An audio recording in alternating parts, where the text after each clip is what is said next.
రావడం జరిగింది. ప్రిన్సిపాల్ గారు కూడా మేము పర్మిషన్ తీసుకున్నాం. ప్రతి ఒక్క విద్యార్థి ఈ బంద్లో పాల్గొని స్వచ్ఛందంగా ఓకేనా. బంద్ దేనికోసం అంటే నీట్ పేపర్ లీక్ అయింది, దాన్ని నిరసిస్తూ దేశవ్యాప్తంగా భారత్ బంద్ పెట్టారు విద్యార్థి సంఘాలని చెప్పాలి. ఓకేనా. అడుగు రసి అని ఇంటికాడ మీ పేరెంట్స్ కానీ మీ హాస్టల్ వాడని కానీ చదువుకునే వాళ్ళకి చెప్పాలి. ఓకేనా.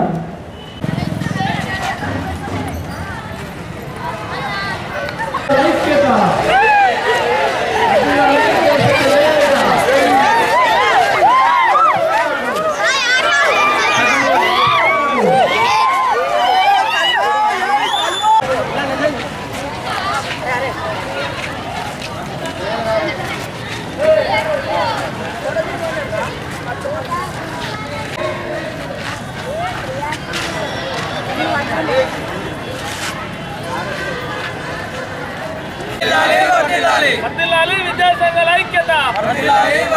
జయప్రదం చేయండి బంద్ను వెంటనే. జయప్రదం చేయండి బంద్ను చర్యలు తీసుకోవాలి. బాధ్యులపై వెంటనే చర్యలు తీసుకోవాలి.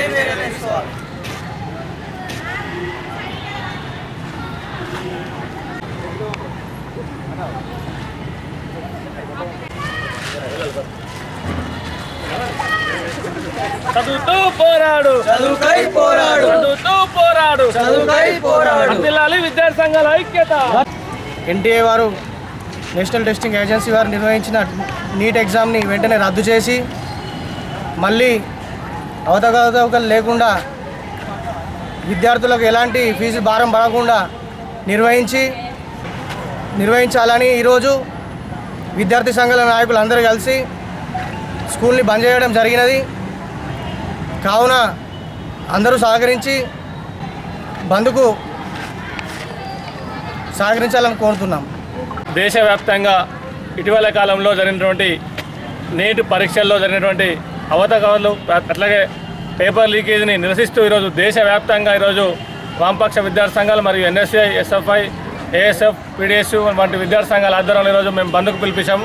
అదేవిధంగా జగిత్యాలలో కూడా ఈరోజు బంద్ అన్నది కొనసాగుతుంది. దీనికి సహకరించినటువంటి ఉపాధ్యాయులకు మరియు మేనేజ్మెంట్లకు, ప్రైవేట్ కార్పొరేట్ విద్యా సంస్థలకు మరియు విద్యావంతులకు, మేధావులకు మరియు మీడియా మిత్రులకు అందరికీ పేరు పేరున ధన్యవాదాలు తెలియజేస్తూ ఈ బంద్ ఇలాగే ఈరోజు కొనసాగుతుందని చెప్పి ఈ సందర్భంగా తెలియజేస్తూ ధన్యవాదాలు.